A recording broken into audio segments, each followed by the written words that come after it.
Welcome to Big Iron with Max Prasic. I've always been intrigued with harnessing power, just being able to tame something that is seemingly untamable. For me, the essence of handgun hunting is getting close, getting in that uncomfortable personal space. It's visceral and life-altering. Every breath and every move matters. An activity and lifestyle that is difficult to master, and while not for everyone, is rewarding for the individual willing to accept the challenge. Welcome to Big Iron. We're in Delaware for opening day of shotgun season on deer. Before you get confused about that, in Delaware you can substitute shotgun for a handgun, so it's legal for us to hunt with handguns. So we're here to hopefully take a nice buck and perhaps a doe for the freezer. Our host for this hunt is a good friend of mine, Bud Rummel. He's been a guide in Alaska. He's guided all over the United States, but he was a PH in Africa, in Zimbabwe to be exact. He's got a lot of hunting experience. He's got a lot of dangerous game hunting experience, but most importantly, he's a handgun hunter. He's managing this property out here for whitetail hunting, and he's done a fantastic job. He knows the population of deer here. He keeps the shooting lanes clean. He's got this whole property dialed in for a good, successful hunt. We have 330 acres there that I manage. I've had it in a deer management program for 7 years now. And there's probably about 40 acres of it timbered that kind of divides the marshland from the tilled land, which is just a perfect setting because they like to bed in the marsh and they feel very secluded and very safe traveling to the tillable land where they feed. The goal is to get you as big a buck as we can get in the time that we have. The rut's going on, so I think we have a good opportunity. Couldn't hit the rut better. When I first took over the farm, there was lots of what most people would call a trophy 8-point, but we've pretty much called as much as that out, so we have a lot of good 10 and 12s running on the farm now. So I feel very optimistic about succeeding for you.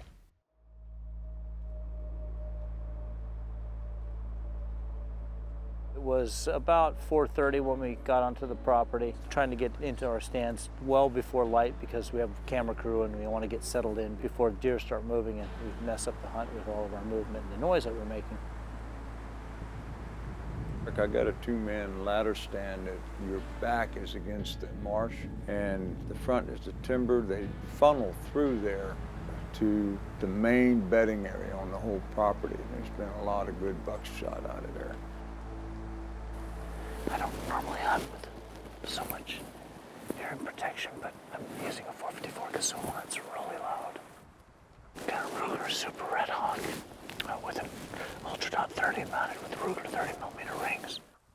I'm shooting a Federal 300 grain Swift A-frame load.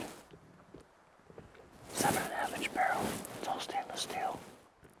This is one of the best hunting revolvers available, in my humble opinion, because you can set it up with an optic and still keep the iron sights on here. It's not many revolvers like that. So I take this off, my irons are still ready to go. It's a great revolver. That's basically it. We're just waiting for light to come up a little bit and waiting for deer to start moving. You'll have your back to the east, so when the sun comes up, it's behind you when you're sitting there, and the tree it's in is big enough it breaks your silhouette, so you know you're not silhouetted by the east rising sun in the morning. Just using this rangefinder to get some idea what some of the distances are around here. You'll have anywhere from 10-yard shots to about 75 yards in front of you in the timber, and just to the right of the timber part is a holly thicket that they just rut and tear up as you wouldn't believe. And it looks like a tractor and a plow's gone through there recently. And then behind you, you got the marsh, and where a lot of the bucks bed right down in the grass in the marsh. And so you could shoot as far as you're capable in the back. I mean, there's 300-400 yard shots there. This is kind of a typical eastern There's a lot of, I don't want to say it's animosity between the East and the West as far as how they hunt. Westerners, by necessity, have wide open spaces. They hunt differently. They do a lot of stalking, which is fun. It's really fun hunting. It's good, real hardcore hunting. However, East, terrain's different. It's too thick. You're going to be crunching on leaves and branches, breaking them. You're never going to get close to a weary animal like a whitetail. So it's a different style of hunting, but it's a different style that has its place. And you just have to be patient. You have to be quiet, and you know, it can pay off. Take it or leave it.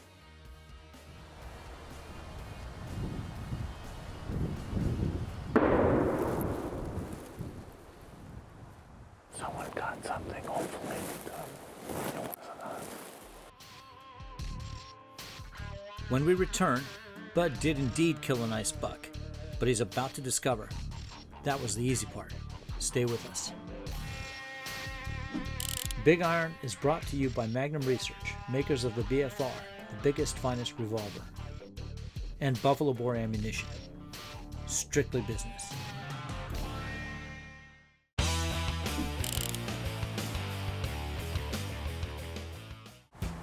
Welcome back to Big Iron.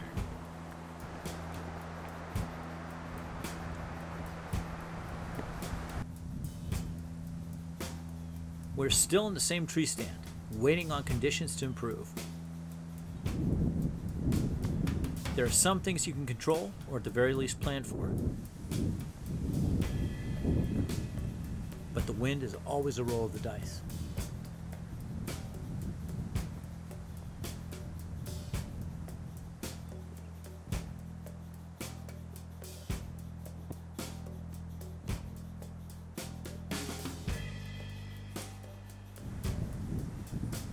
The wind still isn't cooperating, but we continue to lean on hope. I don't know what's going to happen here. The wind is conspiring against us. It's coming from our back and right to left, but from our back. So we're counting on this to be our kind of our deer avenue here, and it's pushing our scent right down that path, basically. So we'll see what happens. Well, the wind won, but it can't stop us from recovering Bud's buck from this morning. Lucky me. Maybe the guide, who shot a buck, will put us somewhere where there are actual deer. Or maybe not. I think it was pretty deliberate. He picked the perfect spot for himself and put us in the one that wasn't going to, deliver anything. I might have to have a word with him.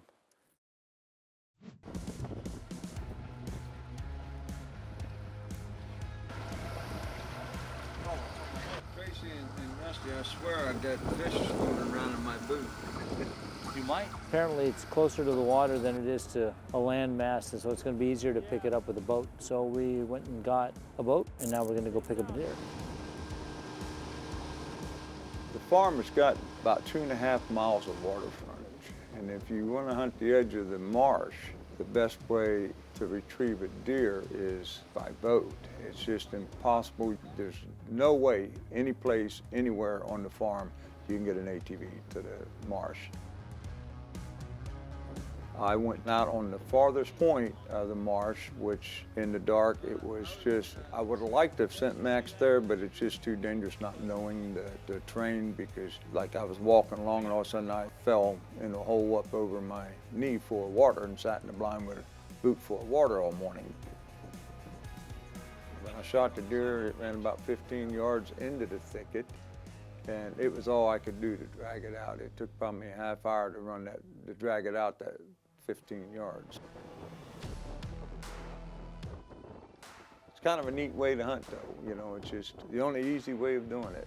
Unusual, but that's the way you gotta do it in this part of the world. And the marsh is so swampy, you walk, and both Max and I fell in the hole, and it's just so thick.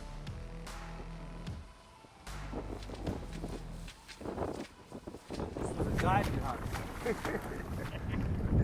Max and I drug it out, stuck it on the boat, and came back down the river. There we go. Nice work, bud. Thank you. Really nice. I used a 460 Smith Performance Center gun. I've been an avid handgun hunter since the 60s, and I have a little bit of everything. Because of the range that my shots present, I chose the 460. It's got a 2 to 7 burst scope on it, and I use 200 grain Hornady FTX bullets, and my gun likes it. It shoots under an inch at 100 yards with it, and it's served me well.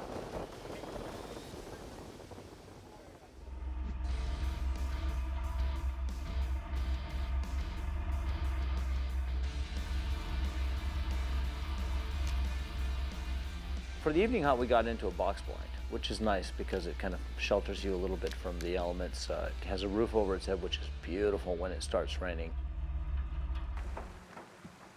We got into the stand over a bean field, which is great.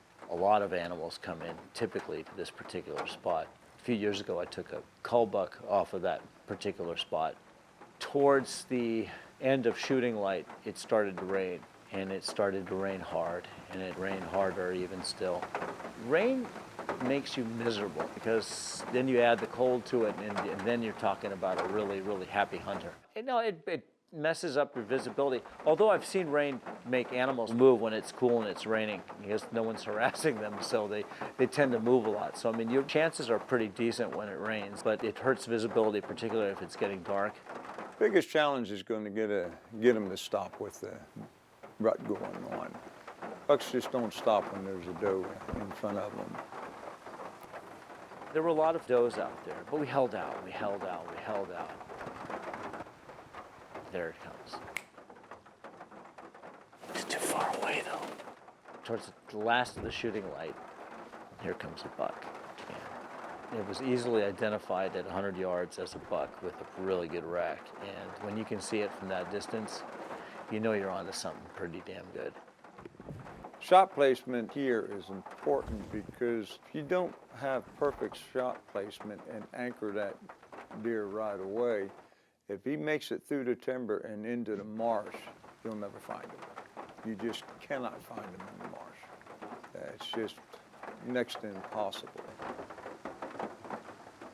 It was raining pretty hard. Visibility was pretty poor at that point just because of the rain and the receding light. So hard to see. But, nothing ventured, nothing gained. So I set up with my 454, and he got about to the middle of the field and stopped. Big mistake. I let 300 grains of Swift A-frame fly. I heard the thwack. I watched it jump up and take off because they run. I think I hit him good. It's upsetting that they run sometimes, but so oftentimes they run into the brush and you find them shortly thereafter. But that's how the evening hunt ended. So we waited around a little bit, and then we finally climbed down, and it was really raining hard by the time we got out of that stand. Between the rain and the darkness, it would have been an impossible task to find the animal. So after an abbreviated rain-soaked search, we made a plan for an early morning hunt. We would then search for the deer in the full sunlight afterwards. Stay with us. Big Iron is brought to you by Magnum Research, makers of the BFR, the biggest, finest revolver, and Buffalo Bore ammunition. Strictly business.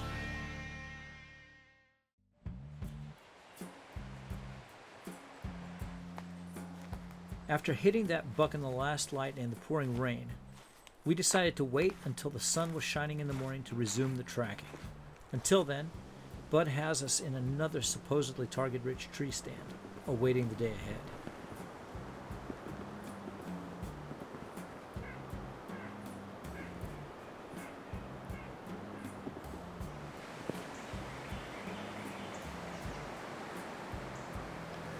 It's another glorious morning in the stand. This morning's a little bit better as far as the weather's concerned. As you can tell, there's still a wind, but it's hitting us in the face this time around and not coming from behind us, which will hopefully not scare any deer off. Cold this morning, but not really cold, and it looks to me like it might be the start of a good hunting day. We just have to be patient and quiet.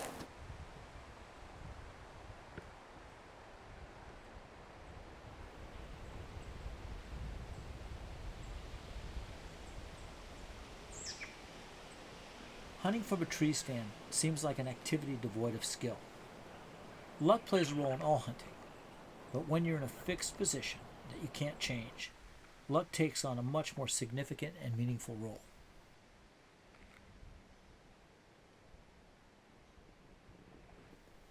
What you need to practice while stand hunting is noise and movement discipline. You can't do anything about the wind, so you're stuck with that. But deer pick up on movement better than most animals I've hunted, as you are well aware. So you must be very careful not to make any sudden moves. The same thing applies to noise. You absolutely must be very quiet, not to draw attention to your presence. The upside to a morning on a stand is witnessing the forest waking up and coming to life. It's something to behold, before you shatter that silence with gunfire.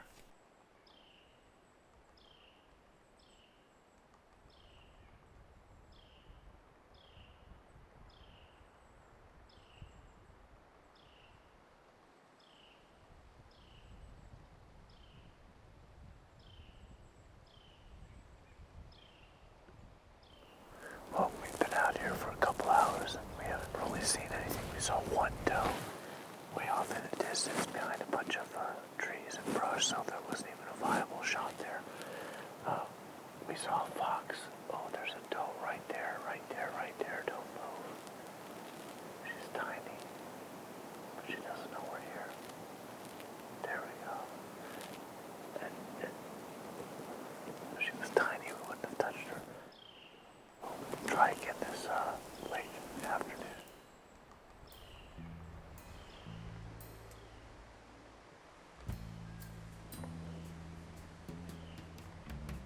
When the brush is as thick as this, tracking can be a daunting task to say the least.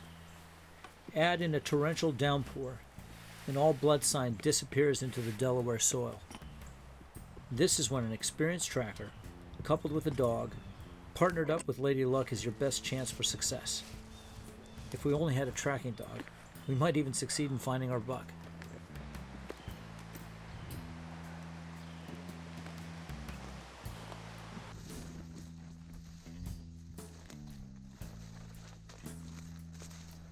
I have had many a conversation on internet websites and with hunters in person about the topic of losing animals. If you hunt enough, it happens. It's never fun. It's never something you want. It's not necessarily a reflection on poor marksmanship or poor judgment. As I've said before, every animal is a law unto itself. Some run, some die. Some decide to give up the ghost immediately. Some are really stubborn about it, and the message doesn't get sent to the brain that the animal's actually dead, and they run. And they go into the thickest terrain there is. They go into the hardest to reach area for you to, have a hard time to get them. It's kind of it's karma, I guess. Something that you shouldn't beat yourself up over if it does happen to you, because at some point, if you do it enough, you're going to lose an animal. And if you're human, it's going to bother you. But get back on that horse and practice. If you're a hunter and you hunt whitetail once a year and that's your only hunt, get out there well before the season opener and practice. Knock the dust off of your rifle or handgun or your bow, whatever you're using, practice. You owe it to the animal, and then you don't have to, feel bad about losing an animal if it is indeed a poorly placed shot. It just, lessen the chances. Practice. When we return, we go out one last time as we try to beat the sun. Stay with us.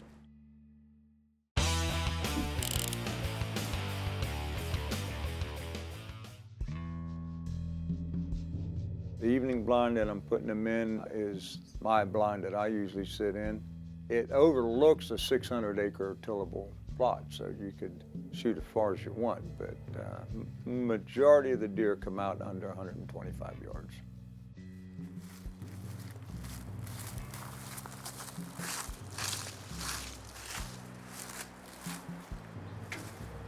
We're giving Delaware one last go before we have to wrap up and head home. Will the hunting gods smile down upon us this afternoon? We're about to find out. But we will have to be patient and see. After all, it's hunting, and there are no guarantees.